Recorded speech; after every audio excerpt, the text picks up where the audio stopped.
जय श्री हरि विष्णु, जय माँ लक्ष्मी मित्रों। पौराणिक मान्यताओं के अनुसार जया एकादशी का व्रत करने से पिशाच योनि से मुक्ति मिल जाती है, समस्त प्रकार के पापों का नाश हो जाता है और अश्वमेघ यज्ञ के समान पुण्य फलों की प्राप्ति होती है। यही कारण है कि इस एकादशी को सभी एकादशी में बहुत अधिक महत्वपूर्ण माना गया है और माघ मास के शुक्ल पक्ष की एकादशी को जया एकादशी या अजा एकादशी के नाम से जाना जाता है।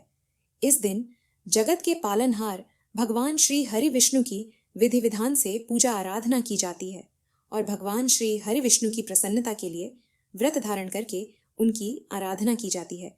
तो आज की वीडियो में आप जानेंगे कि अजा एकादशी अर्थात जया एकादशी का व्रत कब रखा जाएगा, एकादशी की तिथि कब प्रारंभ हो रही है, कब समाप्त हो रही है व्रत, हमें कब धारण करना है और जो भक्त व्रत धारण करते हैं उनके लिए पारण का शुभ मुहूर्त बहुत आवश्यक होता है। तो पारण का यानी कि व्रत खोलने का शुभ मुहूर्त क्या होगा, आज के दिन हमें किस प्रकार से भगवान श्री हर विष्णु की पूजा आराधना करनी चाहिए और कौन से उपाय करने चाहिए जिससे कि भगवान श्री हर विष्णु की असीम कृपा हमें प्राप्त हो और व्रत का और पूजा का संपूर्ण फल हमें प्राप्त हो। जिस भी मनोकामना से व्रत धारण कर रहे हैं या बिना व्रत किए भी पूजा कर रहे हैं, आपकी वो मनोकामना बहुत शीघ्र पूर्ण हो। इसके लिए आज विशेष क्या करना चाहिए, ये संपूर्ण जानकारी आपको आज की वीडियो में शेयर करने वाले हैं। तो वीडियो को पूरा ज़रूर देखिए और अगर आपको आज की वीडियो अच्छी लगे तो इसे लाइक भी ज़रूर कीजिए। आइए अब जानते हैं कि एकादशी कब है।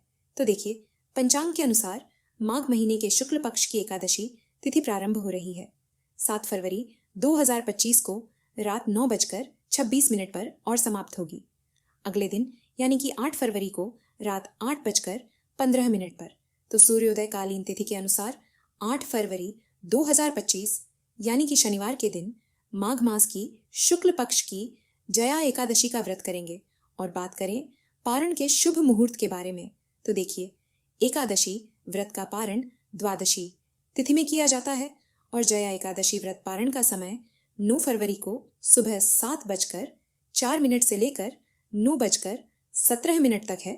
दोस्तों, जया एकादशी का व्रत करने से व्यक्ति के समस्त दुख, दर्द, शोक और रोगों से उसे मुक्ति मिल जाती है।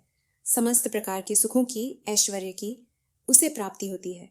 भगवान श्री हरि विष्णु की असीम कृपा प्राप्त होती है और मरणों उपरांत वैकुंठ लोक की प्राप्ति होती है, मोक्ष की प्राप्ति होती है। इसलिए जया एकादशी का व्रत अगर आप धारण करते हैं अत्यंत ही श्रेष्ठ है। लेकिन अगर आप किसी भी कारणवश जया एकादशी का व्रत नहीं कर पाते हैं तो भी आज के दिन आपको भगवान श्री हरि विष्णु की पूजा आराधना जरूर करनी चाहिए। आज आपको सात्विक भोजन लेना चाहिए।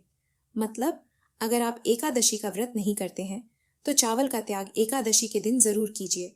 मसूर की दाल मत खाइए और हाँ, इसके साथ ही लहसुन, प्याज, मांस, मदिरा अगर आप नियमित रूप से खाते हैं तो आज इन चीज़ों का त्याग कर दीजिए।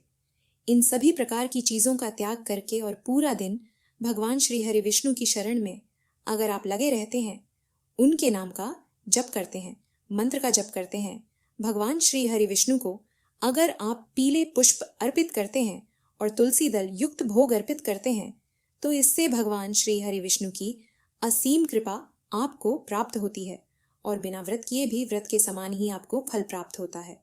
तो अगर आप व्रत नहीं कर पाते हैं तो इन बातों का ध्यान जरूर रखिए। एकादशी से एक दिन पहले मतलब दशमी तिथि के दिन शास्त्रों के अनुसार कुछ बातों का ध्यान रखना चाहिए। अगर आप एकादशी का व्रत करना चाहते हैं तो लहसुन, प्याज, मांस, मदिरा इन सभी चीज़ों का त्याग कर दीजिए। मसूर की दाल, गाजर, मूली, बैंगन ये सभी चीज़ें दशमी तिथि के दिन नहीं ग्रहण करनी चाहिए और सूर्यास्त होने के बाद अन्न का और नमक का सेवन नहीं करना चाहिए। तो दिन में ही आज भोजन किया जाता है। शाम को संध्या होने के बाद आप भोजन नहीं कर सकते हैं और इसके अलावा रात्रि में भूमि पर शयन करना चाहिए और ब्रह्मचर्य का पूर्ण रूप से पालन करना चाहिए। यह सभी नियम दशमी तिथि के दिन पालन किए जाते हैं। अगर आप एकादशी का व्रत करते हैं तो और एकादशी के दिन प्रातःकाल जल्दी उठना चाहिए। मतलब ब्रह्म मुहूर्त में उठने का विधान हमारे शास्त्रों में बताया गया है, लेकिन अगर आप इतनी सुबह नहीं उठ पाते हैं तो सूर्योदय होने से कुछ समय पहले जरूर उठ जाइए और नित्य क्रिया से निवृत्त होकर स्नान करना चाहिए। स्नान के जल में आप गंगा जल जरूर मिला लीजिए, क्योंकि शास्त्रों के अनुसार एकादशी के दिन पवित्र नदियों में स्नान करने का विधान बताया गया है। अब ऐसा संभव सबके लिए नहीं हो पाता है, तो ऐसे में हम क्या करते हैं कि जिस पात्र में स्नान करना होता है उसमें सबसे पहले थोड़ा सा गंगा जल ढाल दीजिए, थोड़े से काले तिल ढाल दीजिए और फिर जल से भरकर उसी जल से स्नान कर लीजिए। इससे पवित्र नदियों में स्नान के समान ही आपको पुण्य फल प्राप्त होता है। इसके बाद सबसे पहले भगवान सूर्यदेव को जल अर्पित करना चाहिए। उसके बाद अपने घर के मंदिर में आ जाइए। भगवान श्री हरि विष्णु के सामने शुद्ध घी का एक दीपक प्रज्वलित कर लीजिए और अपने दाहिने हाथ में जल और पुष्प लेकर व्रत का संकल्प ले लीजिए कि आज आप जया एकादशी का व्रत धारण कर रहे हैं। भगवान श्री हर विष्णु की कृपा प्राप्ति के लिए, उनकी प्रसन्नता के लिए पूरे भक्ति भाव से मैं जया एकादशी का व्रत धारण करूंगा या धारण करूंगी। और व्रत में पूजा पाठ में जाने अनजाने कोई भूल चूक हो जाए तो इसके लिए भगवान श्री हरि विष्णु से क्षमा प्रार्थना कर लीजिए। आपका व्रत निर्विघ्न पूर्ण हो, बिना किसी विघ्न बाधा के आपका व्रत संपूर्ण हो जाए, इसके लिए भगवान श्री हरि विष्णु से आप प्रार्थना कर लीजिए। अगर आप किसी मनोकामना से यह व्रत धारण कर रहे हैं तो अपनी मनोकामना भी भगवान श्री हरि विष्णु से आप कह सकते हैं। और व्रत का संकल्प लेने के बाद आपके हाथ में जो सामग्री है भगवान श्री हरि विष्णु के चरणों में अर्पित कर दीजिए और इसके बाद विधि विधान से भगवान श्री हर विष्णु की पूजा आराधना कीजिए। जैसे कि आप भगवान श्री हरि विष्णु का अभिषेक कीजिए। अगर शालिग्राम की शिला हो आपके पास या लड्डू गोपाल जी हो या कोई भी स्वरूप आपके पास भगवान श्री हरि विष्णु का हो तो आप उनका अभिषेक कर सकते हैं। चाहे तो पंचामृत से या फिर कच्चे दूध में केसर मिलाकर या फिर शुद्ध जल से भी भगवान श्री हरि विष्णु का अभिषेक कर सकते हैं। और भगवान श्री हरि विष्णु को पीले वस्त्र अर्पित करें, पीले पुष्प अर्पित करें, पीले फल का भोग उन्हें अर्पित करें। यज्ञ पवित्र जरूर भगवान श्री हरि विष्णु को आज की पूजा में अर्पित करना चाहिए और विधि विधान से भगवान श्री हरि विष्णु की पूजा करने के बाद उनकी आरती करें। और हाँ, जब आप पूजा कर रहे हैं तो पूजा करते समय आपको मंत्र जप जरूर करते रहना है। मतलब मौन रहकर पूजा नहीं करी जाती है, इसलिए जब तक आप पूजा कर रहे हैं किसी न किसी मंत्र का जप अवश्य करते रहे। आज आप ओम नमो भगवते वासुदेवाय नमः इस मंत्र का अधिक से अधिक जप कर सकते हैं। चाहे तो भगवत गीता का पाठ कर सकते हैं। इसके अलावा गजेंद्र मोक्ष या विष्णु सहस्त्र नाम का पाठ भी आप कर सकते हैं। मतलब भगवान श्री हर विष्णु के किसी भी मंत्र का, किसी भी स्तोत्र का आज के दिन आप पाठ कर सकते हैं। दिन में आपको व्रत धारण करना है तो व्रत में आप फलाहार कर सकते हैं या फिर चाहे तो निर्जल भी आप ये व्रत धारण कर सकते हैं। अगर आप फलाहार से यह व्रत कर रहे हैं तो ऐसे में आप फल ले सकते हैं, जूस ले सकते हैं, फलों का रस ले सकते हैं, दूध ले सकते हैं, चाय पी सकते हैं, जल पी सकते हैं। इस प्रकार से फलाहार और जलाहार के द्वारा एकादशी का व्रत आप धारण कर सकते हैं। शाम के समय फिर से विधि विधान से भगवान श्री हर विष्णु की पूजा की जाती है। संध्या काल के समय में तो संध्या काल में भगवान श्री हर विष्णु के सामने एक शुद्ध घी का दीपक प्रज्वलित करके और उनकी विधि विधान से पूजन करें।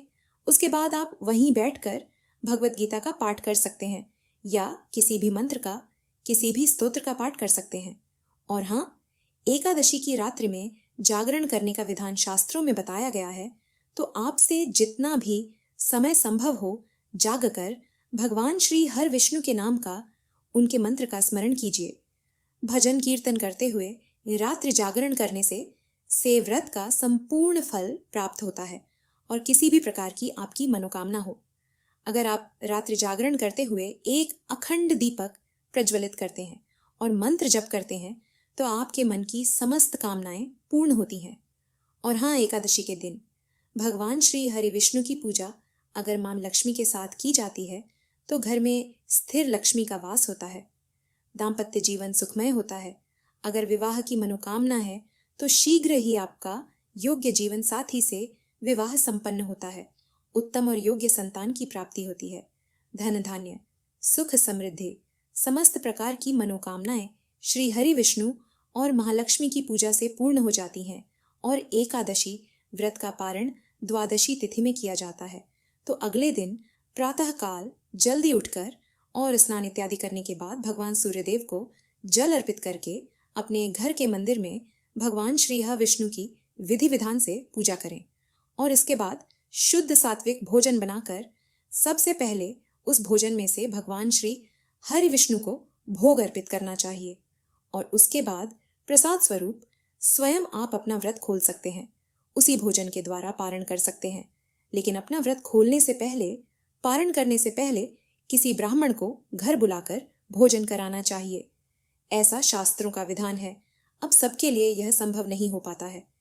इतनी सुबह कोई भी ब्राह्मण को घर बुलाकर भोजन कराने में समर्थ नहीं हो पाता है। तो ऐसे में किसी ब्राह्मण के निमित्त दान की सामग्री निकाल दीजिए और उसके बाद आप शुभ मुहूर्त में पारण कर सकते हैं, अपना व्रत खोल सकते हैं। दान की सामग्री आप अपना व्रत खोलने के बाद भी भिजवा सकते हैं। ध्यान इतना रखना होता है कि दान करने के बाद, मतलब दान निकालने के बाद बहुत अधिक समय तक घर में दान की सामग्री नहीं रखनी चाहिए। जितनी जल्दी हो सके आप यह सामग्री किसी मंदिर में, किसी धर्म स्थान में या किसी ब्राह्मण को दान कर दीजिए। और हाँ, जया एकादशी का व्रत करते हैं तो जया एकादशी व्रत की कथा भी आपको जरूर पढ़नी चाहिए या फिर सुननी चाहिए। एक समय गांडीवाधारी अर्जुन ने कहा, हे भगवान, अब कृपा कर, आप मुझे माघ माह के शुक्ल पक्ष की एकादशी के संबंध में भी विस्तार पूर्वक बताएं। शुक्ल पक्ष की एकादशी में किस देवता का पूजन करना चाहिए तथा इस एकादशी के व्रत की क्या कथा है, उसके करने से किस फल की प्राप्ति होती है। भगवान श्री कृष्ण ने कहा, हे अर्जुन, माघ माह के शुक्ल पक्ष की एकादशी को जया एकादशी कहते हैं। इस एकादशी के उपवास से मनुष्य भूत प्रेत पिशाच आदि की योनि से छूट जाता है। अतः इस एकादशी के उपवास को विधि अनुसार करना चाहिए। अब मैं तुमसे जया एकादशी के व्रत की कथा कहता हूँ, ध्यान पूर्वक श्रवण करो। एक बार देवताओं के राजा इंद्रनंदन वन में भ्रमण कर रहे थे। चारों तरफ किसी उत्सव का सा माहौल था। गांधर्व गा रहे थे और गंधर्व कन्याएं नृत्य कर रही थीं।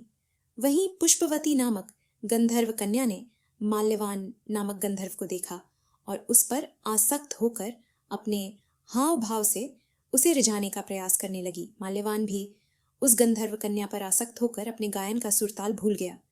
इससे संगीत की लय टूट गई और संगीत का सारा आनंद बिगड़ गया। सभा में उपस्थित देवगणों को यह बहुत बुरा लगा। यह देखकर देवेंद्र भी रुष्ट हो गए।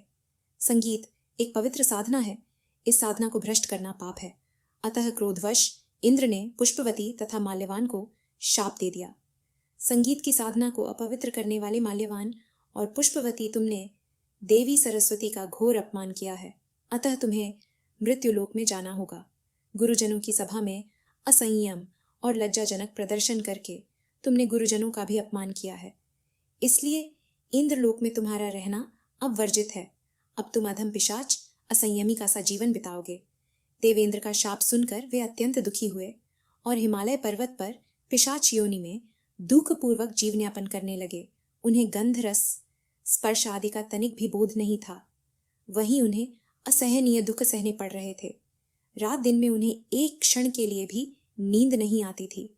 उस स्थान का वातावरण अत्यंत शीतल था, जिसके कारण उनके रोए खड़े हो जाते थे, हाथ पैर सुन्न पड़ जाते थे, दांत बजने लगते थे। एक दिन उस पिशाच ने अपनी स्त्री से कहा, न मालूम हमने पिछले जन्म में कौन से पाप किए हैं जिसके कारण हमें इतनी दुखदाई ये पिशाच योनि प्राप्त हुई है। पिशाच योनि से नरक के दुख सहना कहीं ज्यादा उत्तम है। इसी प्रकार के अनेक विचारों को कहते हुए अपने दिन व्यतीत करने लगे। भगवान की कृपा से एक बार माघ के शुक्ल पक्ष की जया एकादशी के दिन इन दोनों ने कुछ भी भोजन नहीं किया और न ही कोई पाप कर्म किया। उस दिन मात्र फल फूल खाकर ही दिन व्यतीत किया और महान दुहक के साथ पीपल के वृक्ष के नीचे विश्राम करने लगे। उस दिन सूर्य भगवान अस्ताचल को जा रहे थे। वह रात इन दोनों ने एक दूसरे से सटकर बड़ी कठिनता से काटी। दूसरे दिन प्रातः काल होते ही प्रभु की कृपा से इनकी पिशाच योनि से मुक्ति हो गई और पुनः अपनी अत्यंत सुंदर अप्सरा और गंधर्व की देह धारण करके तथा सुंदर वस्त्रों तथा आभूषणों से अलंकृत होकर दोनों स्वर्गलोक को चले गए। उस समय आकाश में देवगण तथा गंधर्व इनकी स्तुति करने लगे। नागलोक में जाकर इन दोनों ने देवेंद्र को दंडवत किया। देवेंद्र को भी उन्हें उनके रूप में देखकर महान विस्मय हुआ और उन्होंने पूछा, तुम्हें पिशाच योनि से किस प्रकार मुक्ति मिली? उसका पूरा वृत्तांत मुझे बताओ। देवेंद्र की बात सुन माल्यवान ने कहा, हे देवताओं के राजा इंद्र, श्री हरि की कृपा तथा जया एकादशी के व्रत के पुण्य से हमें पिशाच योनि से मुक्ति मिली है।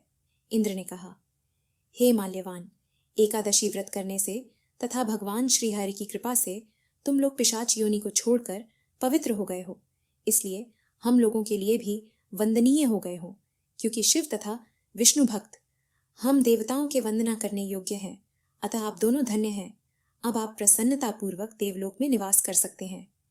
हे अर्जुन, इस जया एकादशी के उपवास से कुयोनि से सहज ही मुक्ति मिल जाती है। जो मनुष्य इस एकादशी का व्रत कर लेता है उसने मानो सभी तप यज्ञ दान कर लिए हैं। जो मनुष्य श्रद्धा पूर्वक जया एकादशी का व्रत करते हैं वे अवश्य ही सहस्र वर्ष तक स्वर्ग में वास करते हैं। इस कथा का सार संगीत देवी सरस्वती का एक अलौकिक वरदान है। ये एक साधना है, एक विद्या है, इसमें पवित्रता आवश्यक है। फिर जिस सभा में अपने से बड़े गुरुजन आदि उपस्थित हों वहां प्राणी को संयम और मर्यादा को बनाए रखना चाहिए ताकि गुरुजनों का अपमान न हो, उनका सम्मान बना रहे। गुरुजनों का अपमान करने वाला मनुष्य घोर नरक का भागी है। मित्रों, अब हम आपको कुछ उपाय बताने जा रहे हैं जिनको जया एकादशी के दिन करने से आपकी सारी तकलीफें दूर हो जाएगी। मित्रों, अपने जीवन से नकारात्मकता दूर करके खुशियों का आगमन करने के लिए आज जया एकादशी के दिन स्नान आदि के बाद पीले रंग के कपड़े पहनकर भगवान विष्णु को केसर का तिलक लगाइए।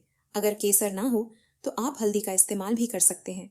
अगर आप कर्ज के बोझ से परेशान हैं और इस बोझ से जल्द छुटकारा पाना चाहते हैं तो आज के दिन एक जटा वाला नारियल लेकर उस पर लाल मौली या कलावा बांधकर श्री हरि का ध्यान करते हुए बहते जल में प्रवाहित कर दें।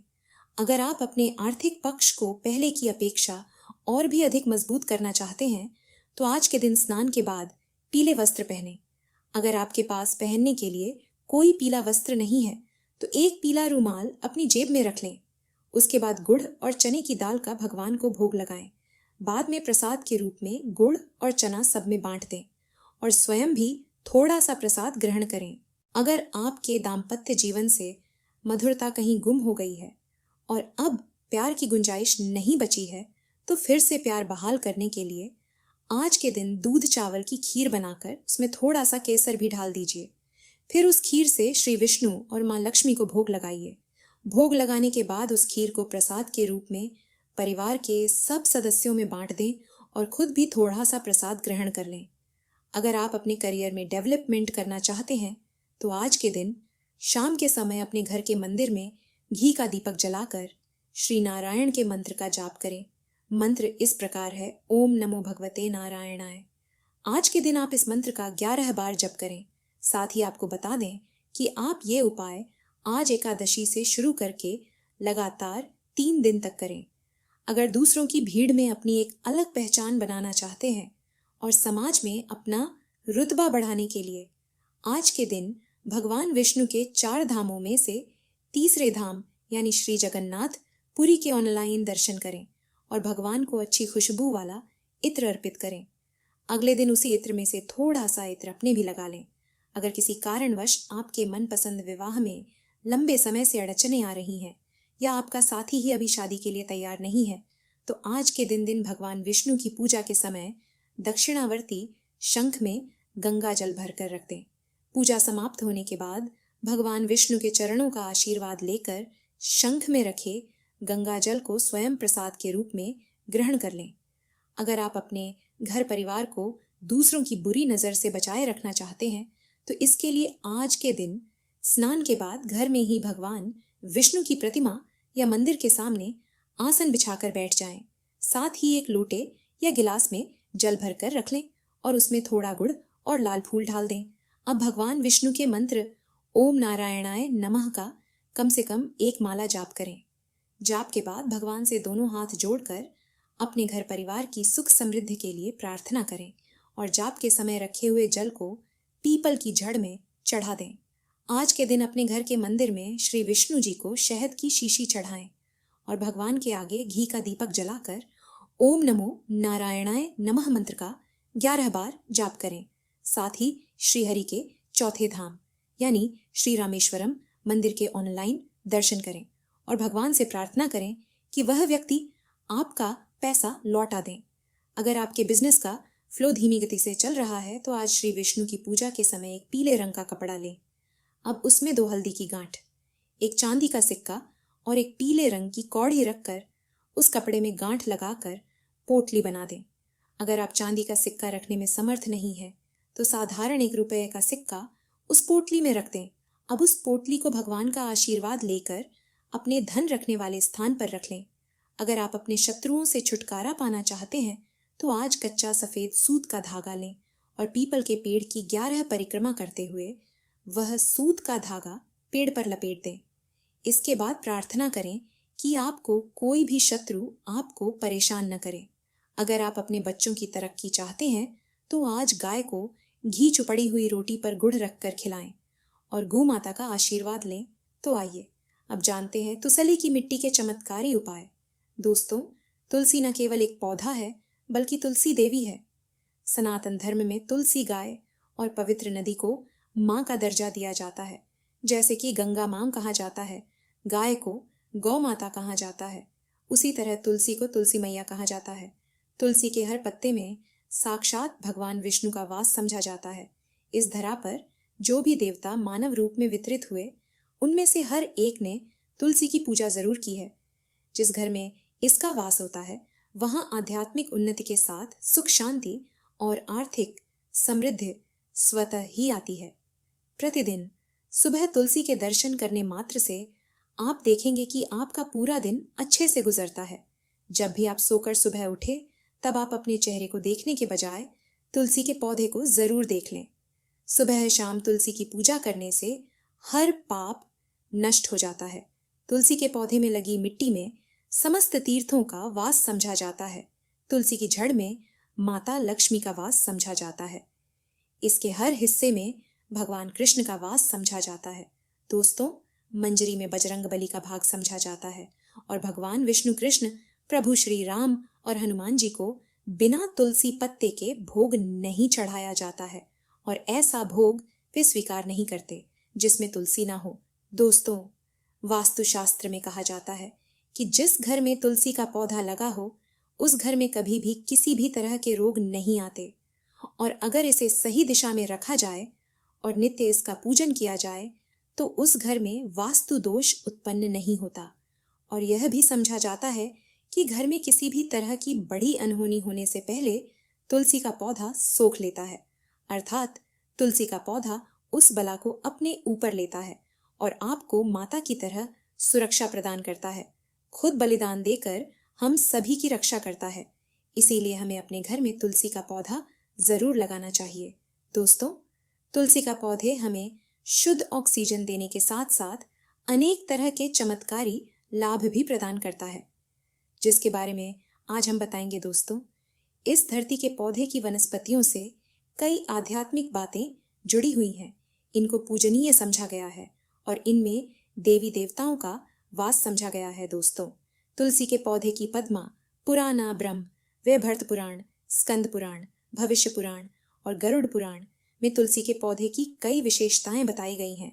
प्रचलित कथा के अनुसार समुद्र मंथन के समय जो अमृत धरती पर छलका, उसी से तुलसी की उत्पत्ति हुई और ब्रह्मदेव ने उसे भगवान विष्णु को सौंपा दिया था। दोस्तों, तुलसी हर हिंदू के घर में आंगन में जरूर होती है। आप इसे रोज देखते होंगे, परंतु हम दावे के साथ कह सकते हैं कि तुलसी से मिलने वाले इन फायदों के बारे में आप शायद ही जानते होंगे। इसके ऐसे जबरदस्त कारगर उपाय हम आज के वीडियो में बताने जा रहे हैं, जो शायद ही किसी से आपने सुने होंगे।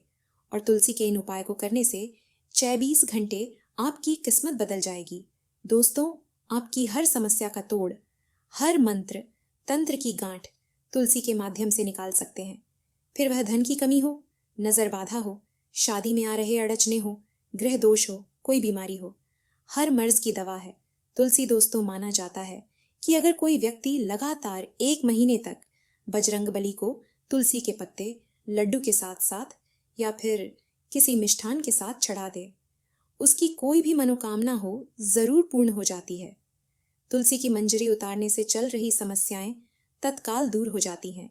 कई लोग कर्जे के बोझ से परेशान हो जाते हैं। कुछ लोगों के बच्चों की शादी होने में अड़चने आती हैं, तो तुलसी की मंजरी उतारने से उनके जीवन में चल रही सभी समस्याएं तुरंत ही दूर हो जाती हैं। जिस व्यक्ति के जीवन में समस्या है, उसे ही मंजूरी उतारने के लिए बोले। तुलसी के पौधे में अनेक चमत्कारी गुण पाए जाते हैं। इसकी जड़ की थोड़ी सी मिट्टी, तुलसी के गिरे हुए सूखे पत्ते और थोड़ी सी मंजरी, इन तीनों को नहाने के पानी में डालकर आप स्नान करते हैं तो आपके जीवन में लगे सारे दोष समाप्त हो जाते हैं। ऐसे दोष रहित व्यक्ति जीवन में आगे बढ़ते हैं। अगर आपको जीवन में आगे बढ़ने में कोई परेशानी आ रही है, कठिनाइयां आ रही हैं, लगता है कि सब कुछ रुक सा गया है, तो इन्हें नहाने के पानी में डालकर नहाएं। तुलसी की जड़ की मिट्टी बहुत प्रभावी होती है। नहाने के पानी में केवल इस मिट्टी को डालकर स्नान करेंगे, तभी आपके जीवन से बहुत सारे दोष समाप्त हो जाएंगे। आपके जीवन में बरकत आएगी। आपको आगे बढ़ने से कोई ताकत रोक नहीं पाएगी। दोस्तों, तुलसी की जड़ की मिट्टी का तिलक लगाने से हर क्षेत्र में आपको सफलता मिलनी शुरू हो जाती है। इससे आपकी सम्मोहन शक्ति बढ़ती है। लोग मोहित हो जाते हैं, आपसे प्रभावित हो जाते हैं। ऐसा तिलक लगाने से आपका दुर्भाग्य सौभाग्य में बदल जाएगा। इस तरह की जानकारी आप हजारों रुपए खर्च करने से भी नहीं ले पाएंगे। तो जो हम वीडियो में आपको बता रहे हैं, उसे ध्यान से सुनना और पूरा वीडियो जरूर देखना। आधा अधूरा ज्ञान हमेशा घातक साबित होता है। आगे इसके और भी लाभ बताएंगे जो आपको लाखों करोड़ों का फायदा पहुंचा सकते हैं। दोस्तों, हर रोज तुलसी का पत्ता हमें खाना चाहिए। जो व्यक्ति ऐसा करता है, उसके पूरे जीवन भर सर्दी, खांसी, जुकाम, बुखार ऐसी बीमारियां नहीं होती, परंतु इसे निरंतर करते रहे, बीच में छोड़े नहीं। जिन लोगों को मौसम बदलते ही सर्दी जुकाम हो जाता है, बुखार आ जाता है, मौसम बदलते ही तबीयत खराब होनी शुरू हो जाती है, ऐसे लोगों को और कोई उपचार लेने की आवश्यकता ही नहीं है। अगर आप अपनी रोग प्रतिरोधक क्षमता बढ़ाना चाहते हैं, तो बस हर रोज एक तुलसी का पत्ता खाना शुरू कर दें। ध्यान रखें, रविवार को तुलसी के पत्ते कभी भी तोड़े नहीं जाते। तो एक दिन पहले शनिवार के दिन 2 पत्ते तोड़ के रखें, ताकि रविवार दिन आपको पक्का तोड़ना ना पड़े।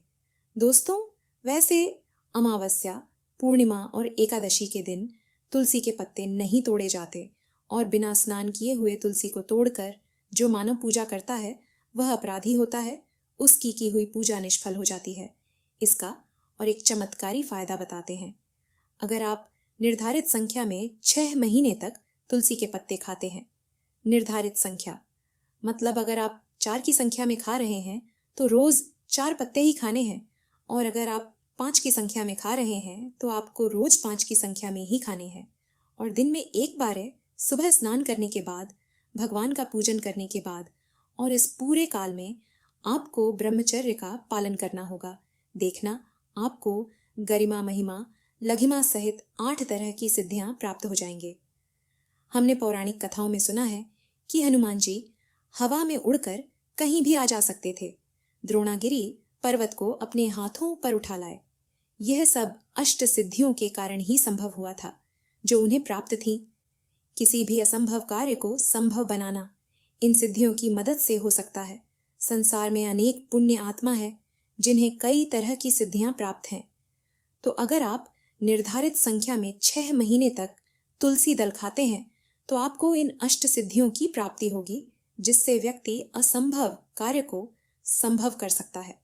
जरा सोचिए, इस तरह के विशेष प्रयोगों के द्वारा आप अपनी जिंदगी किस तरह बदल के रख सकते हैं। हम इन्हें इसलिए बता रहे हैं ताकि आपका जीवन अत्यंत सुखमय हो जाए। तो दोस्तों, तुलसी के पत्ते खाना शुरू कर दे। इससे शरीर रोग मुक्त रहता है। जो लोग रोगों से मुक्त रहना चाहते हैं, वे तुलसी के पत्तों का रोजाना नियमित सेवन करें। चलिए, अब जानते हैं तुलसी के और कुछ विशेष फायदे। दोस्तों, जिन लोगों पर बाधाएं, नकारात्मक शक्ति आदि का प्रभाव है, नजर दोष लग गया है, किसी के हाथ बद्दुआ लगी है, क्योंकि इस दुनिया में बहुत से लोग ऐसे होते हैं जो एक दूसरों से जलते हैं। उनकी नकारात्मक तरंगों के कारण नकारात्मक ऊर्जा आपको घेर लेती है। अगर आप चाहते हैं कि भूत प्रेत बाधा, नजर दोष, किसी की हाय बद्दुआ कभी भी आप हो ना लगे, तो आपको तुलसी के पौधे की एक सूखी जड़ लेनी है। उसे चांदी के ताबीज में रखकर लाल रंग के धागे में ढालकर आपको गले में पहनना है। कभी भी आपको भूत प्रेत बाधा, नजर दोष नहीं लगेगा। जो लोग भूत प्रेत बाधा से परेशान हैं, ऐसे व्यक्ति तुलसी की मिट्टी नहाने के पानी में डालकर स्नान करना शुरू करें। प्रेत बाधा आपके आसपास भी नहीं भटकेगी। जिन लोगों पर भूत प्रेत बाधा का असर हुआ है, ऐसे व्यक्ति एक काम करें, तुलसी की जड़ की मिट्टी घर में लेकर रखें, फिर रात में सोने से पहले इसे अपने माथे पर लगाएं। सारा दुष्प्रभाव दूर हो जाएगा। नित्य ऐसा करने से आपको कभी भी भूत प्रेत बाधा नहीं सताएगी। अगर आप दुर्भाग्य से घिरे हैं, भाग्य आपका साथ नहीं दे रहा है, घोर निराशा छा गई है, घोर संकट आते रहते हैं, आपके अपने भी पराये हो गए हैं, आपको कुछ समझ में नहीं आ रहा कि क्या किया जाए, तो आप तुलसी के पत्ते की माला बनाकर बजरंगबली और भगवान श्री राम की मूर्ति या तस्वीर पर 21 दिन तक लगातार चढ़ा दे। बढ़े से बड़े संकट, परेशानियां, कर्जे का बोझ तक दूर हो जाएगा। आपको 1 हफ्ते में ही इसके परिणाम मिलने शुरू हो जाएंगे और 1 महीने में पूरे तरीके से आप संकट मुक्त हो जाएंगे। इसमें से कोई भी उपाय आप करें और पूरे विश्वास और सकारात्मक मनोबल के साथ करें। ये कोई हवाई बात नहीं है, बिल्कुल कारगर उपाय है। जब आप तुलसी के पत्ते हनुमान जी या प्रभु श्री राम को चढ़ाते हैं, तब हनुमान जी आपके कार्यों को सफल करने के लिए विवश हो जाते हैं। बेटी की शादी में दिक्कत आ रही है या शादी बार बार टूट रही है, तो आदत बना ले कि प्रतिदिन नियमित रूप से तुलसी को जल चढ़ाएं। इसके साथ ही जल अर्पित करने के बाद तुलसी के सामने हाथ जोड़कर अपनी इच्छा पूरी होने की प्रार्थना करें, तो जल्द ही उसके विवाह के योग बनेंगे। व्यापार में नुकसान से बचने के लिए हर शुक्रवार को तुलसी में कच्चा दूध अर्पित करें। मिठाई का भोग लगाएं। भोग लगाने के बाद बचा हुआ प्रसाद किसी सुहागन को दान कर दें। ऐसा करने से बिजनेस में लाभ के योग बनने लगेंगे। दोस्तों, आपके घर में जो तुलसी पौधा लगा है, एक बार देखना कि आपने उसे किस दिशा में रखा है। तुलसी से शुभ परिणाम प्राप्त करने के लिए उसे उचित दिशा में रखना आवश्यक होता है। तो तुलसी के पौधे को अगर आप उत्तर की तरफ रखते हैं, तो इससे धन की प्राप्ति होती है। इससे आपके घर में धन निरंतर आता रहेगा, बशर्ते आप उसकी अच्छे से देखभाल करें, नियमित पूजन करें। तुलसी का पौधा अगर आप पश्चिम दिशा में रखते हैं, तो घर में सुख, शांति और वैभव का वास होता है। अगर पूर्व की तरफ रखते हैं, तो निरोग माया प्राप्त होती है और इससे शत्रु नाश हो जाता है। हर शत्रु का मतलब कि आपके घर में दुख, तकलीफ, परेशानी, ऐसे शत्रु जो आने वाले होंगे, उन्हें तुलसी मैया नष्ट कर देती है। परंतु अगर आप दक्षिण दिशा की तरफ तुलसी के पौधे को रखते हैं, तो इससे संपूर्ण घर बर्बाद हो जाता है। आपने जरूर देखा होगा, कुछ लोगों के घर में तुलसी का पौधा लगा रहता है, परंतु ऐसे व्यक्ति दरिद्री रहते हैं। दरिद्री होने का एक कारण ये भी हो सकता है कि वो तुलसी के पौधों को दक्षिणी दिशा में रखा होना। तो तुलसी को रखने में दिशा का खास रूप से ध्यान जरूर रखना चाहिए। फिर देखना तुलसी के शुभ प्रभाव आपको कहां से कहां पहुंचा देते हैं। आपको इस बात का भी ध्यान रखना होगा कि तुलसी के पौधे को पर्याप्त धूप लगे। जहां भी तुलसी का पौधा रखा जाता है, वहां के आसपास हमेशा साफ सफाई होनी चाहिए। दोस्तों, इसी के साथ तुलसी से जुड़े कुछ चमत्कारी उपाय जिन्हें आप अपनी सुविधा के अनुसार जरूर करें। तुलसी की पत्तियां जब सूख जाए, तो आप उन पत्तियों को अपने नहाने के पानी में इस्तेमाल कर सकते हैं। नहाने के पानी में तुलसी डालने से शरीर से नकारात्मक ऊर्जा का वास नहीं होता। साथ ही आप अगर भगवान कृष्ण के बाल स्वरूप की पूजा करते हैं, तो उसमें आप तुलसी के सूखे पत्तों का इस्तेमाल कर सकते हैं। माँ लक्ष्मी की कृपा प्राप्त करने के लिए लाल रंग के कपड़े में तुलसी की सूखी पत्तियों को बांधकर उस स्थान पर रख दे जहां आप अपना धन रखते हैं। ऐसा करने से माँ लक्ष्मी की कृपा बनी रहती है। व्यक्ति को आर्थिक समस्याओं से जूझना नहीं पड़ता है, व्यक्ति की आर्थिक उन्नति होती है। तो मित्रों, ये थी जया एकादशी से जुड़ी सभी ज़रूरी बातें अगर आप भी इसी तरह धर्म से जुड़ी जानकारी पाना चाहते हैं तो इस वीडियो को लाइक करके चैनल को सब्सक्राइब करना न भूलें। जय श्री हरि विष्णु, जय मां लक्ष्मी।